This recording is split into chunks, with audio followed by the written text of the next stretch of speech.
Filing your annual return does not have to be complicated. Let me show you how to make it simple and error-free. Hello everyone, a very warm welcome to you all. If you are on the MCA portal and stuck with MGT7A filing, this video will help you out. I'm not showing you the live form because it usually comes with lot of technical glitches and takes too much time. So I have created a dummy form to make the process quick and crystal clear for you. First of all MGT7A form कहाँ पर मिलता है?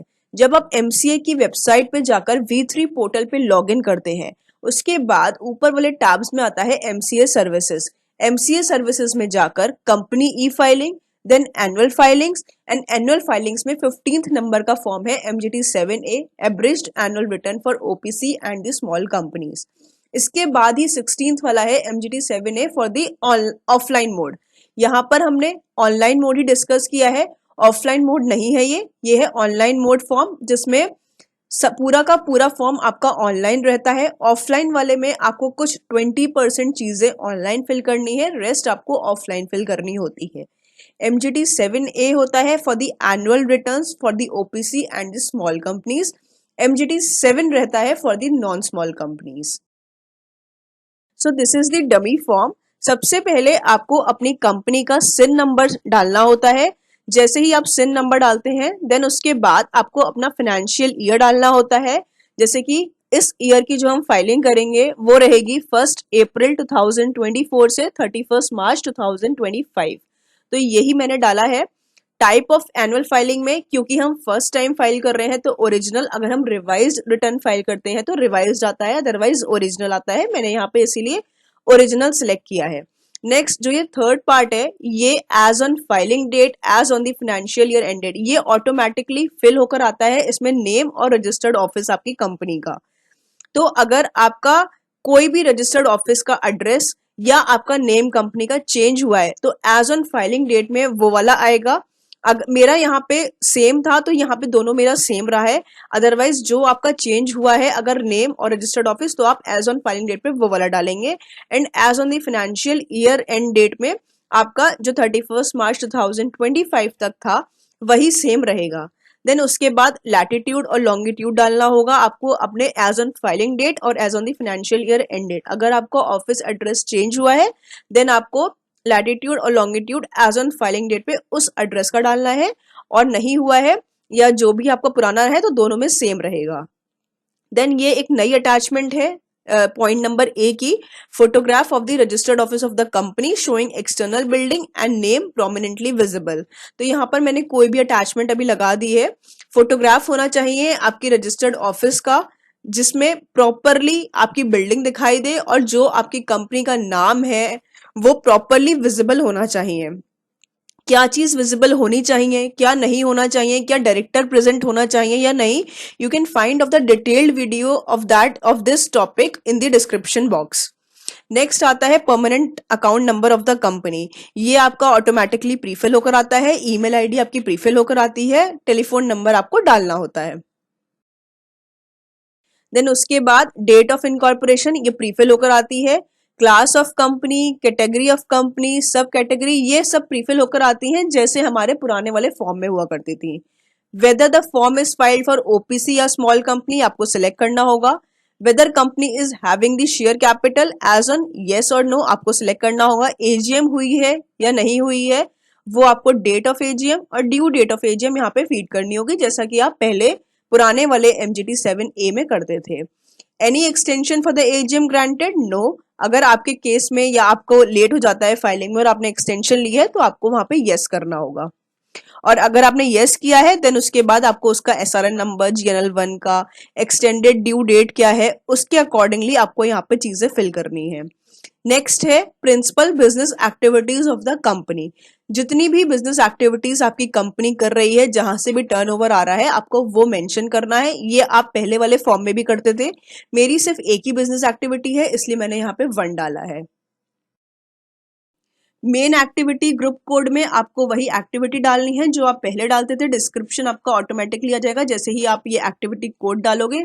Then business activity code डालना है, description आपका खुद आ जाएगा, और परसेंटेज ऑफ टर्नओवर, क्योंकि मेरा वन ही केवल एक्टिविटी थी तो मेरी 100% ऑफ टर्नओवर यही हो गई। मान लीजिए आपकी दो एक्टिविटीज हैं जिसके 50-50 आता है, तो आपको 2 सिलेक्ट करना है, फिर यहाँ पे 2 कॉलम्स खुलकर आ जाएंगे, आपको दोनों एक्टिविटी सिलेक्ट करनी होगी और परसेंटेज ऑफ टर्नओवर जितना भी जिससे है आपको उसके अकॉर्डिंगली फीड करना होगा। Next, particulars of the associate companies, मेरी कोई भी एसोसिएट कंपनी नहीं थी, कोई जॉइंट वेंचर कुछ भी नहीं था, तो इसलिए मैंने यहाँ पे निल किया है। अगर आपके केस में है तो आपको उतना ही 1 2 3 जो भी आपका नंबर है आपको वो डालना है। यहाँ पर आपकी एक्सेल शीट खुलेगी, एक्सेल शीट का ऑप्शन आएगा, वो आपको डाउनलोड करनी होगी, पूरी फिल करनी होगी और फिर वो अपलोड हो जाएगी। जब वो अपलोड करेंगे आप, जस्ट लाइक एलएलपी फॉर्म, जैसे हम एलएलपी में पार्टनर्स की डिटेल वगैरह डाल के अपलोड करते हैं, उसी तरह से बिल्कुल होगी, बहुत ईजी सी फाइल होगी और वो ये सारी इंफॉर्मेशन आपके में फीड हो जाएंगी ऑटोमेटिकली जैसे आप उसको अपलोड करोगे। नेक्स्ट, शेयर कैपिटल, ये भी हम पहले MGT 7 में करते थे। सबसे पहले आपको नंबर ऑफ क्लासेस वाला जो है नंबर 1 ये फीड करना होगा। इक्विटी शेयर जो भी आपकी क्लास है वो डालनी होगी। Number of shares, nominal value आप जैसे डालते हैं तो ऊपर वाला जो इक्विटी शेयर कैपिटल है ऑथराइज इशूड, ये ऑटोमेटिकली फिल हो जाता है जब आप नीचे वाले कॉलम्स को फिल करते हैं। नेक्स्ट, प्रेफरेंस शेयर कैपिटल, अगर आपके केस में प्रेफरेंस शेयर्स हैं तो आप उसके अकॉर्डिंगली डालेंगे। मेरे में नहीं था तो मैंने निल किया है। अनक्लासिफाइड शेयर्स मेरे में नहीं थे, 0 कराया है। Breakup paid up share capital, ये पहले भी बिल्कुल सेम था, इस बार भी वैसे ही है। बिगनिंग में आपका क्या था, nominal value, total paid up increase हुई है या new year, right issue, bonus issue, आपको वही सेम सारी इन्फॉर्मेशन एज लाइक बिफोर आपको जैसे देनी होती थी वैसे ही आपको देनी है। नेक्स्ट, प्राइवेट प्लेसमेंट, प्रेफरेंशियल, ई सॉप, स्वेट इक्विटी, अगर कुछ भी इस तरह के शेयर्स अलॉटमेंट हुए हैं तो आपको वो नंबर यहाँ पे डालना है। मेरे में नहीं था तो मैंने नहीं डाला है।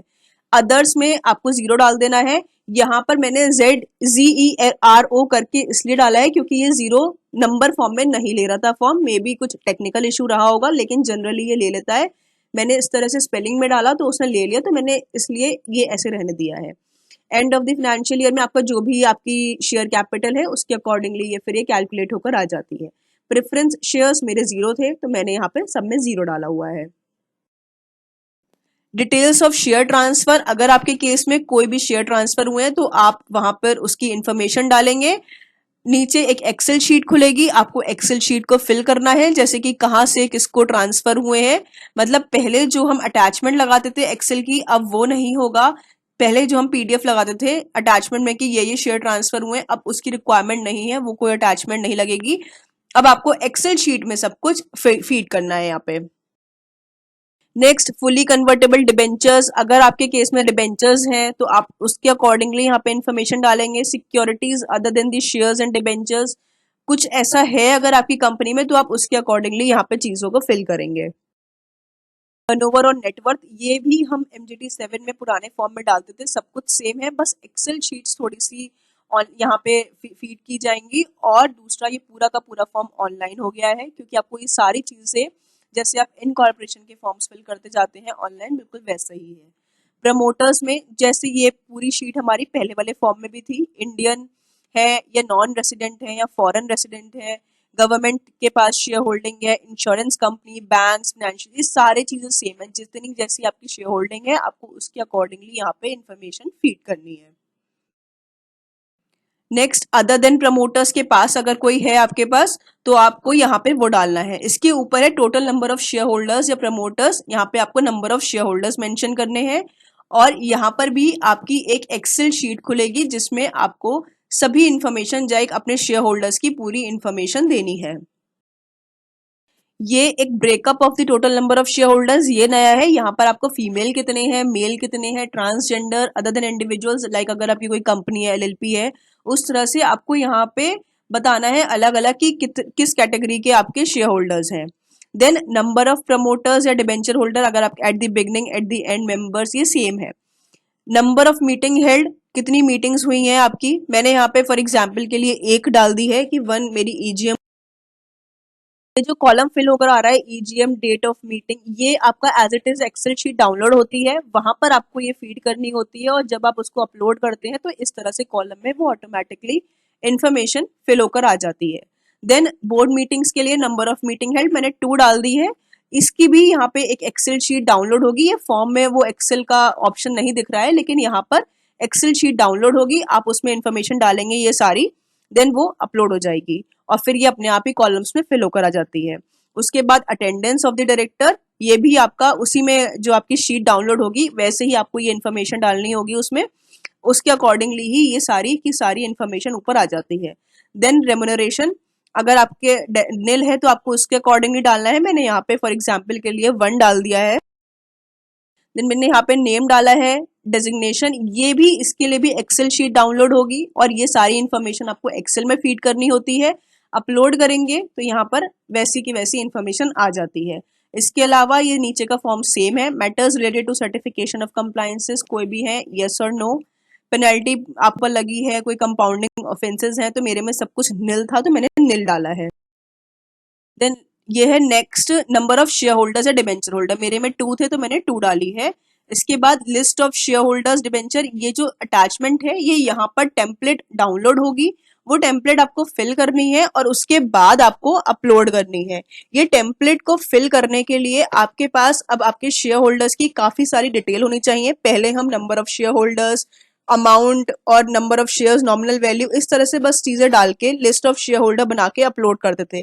लेकिन अब जो आपकी टेम्पलेट डाउनलोड होगी उसमें आपके पास उन शेयर होल्डर्स का folio number, nationality, type of identifier, like आप किस तरह से उनको आइडेंटिफाई करोगे, आपके पास पैन नंबर, पासपोर्ट, सिन, अगर एलएलपी है तो एलएलपी आईएन नंबर, कोई फॉरेन है तो एफसीआरएन नंबर, मतलब इस तरह से वहां पे ऑप्शंस आते हैं जो आपको सिलेक्ट करने होते हैं और फिर आपको उसका नंबर डालना होता है। मतलब अगर कोई इंडिविजुअल है तो आपके पास अब उसका पैन नंबर भी होना चाहिए, occupation, number of securities held, इस तरीके की काफी सारी इंफॉर्मेशन उस टेम्पलेट में आपसे मांगी जाएंगी और आपको फिल करनी होंगी। देन उसके बाद आपको डिन नंबर डालना है, जिस भी डेजिग्नेटेड पर्सन के आपको डीएससी लगाने हैं, रेजोल्यूशन नंबर डालना है, डेट डालनी है एंड देन डेजिग्नेशन में उसको सिलेक्ट करना है और यहाँ पर आपके डिजिटल सिग्नेचर्स लगाए जाएंगे। Now this is the last page, इसमें आपने उस डायरेक्टर का डिन नंबर डाल देना है और ये एसआरएन नंबर और ई फॉर्म फाइलिंग डेट आपकी ऑटोमेटिकली ही फिल होकर आ जाती है जब आप फॉर्म को सबमिट करते हैं। फॉर्म को सबमिट करना है, डाउनलोड करना है, डीएससी लगाने हैं, अपलोड कर देना है एंड देन फीस पे करनी है। That was all about MGT 7A. Thank you so much for watching. If you found this video helpful, don't forget to like, share and subscribe.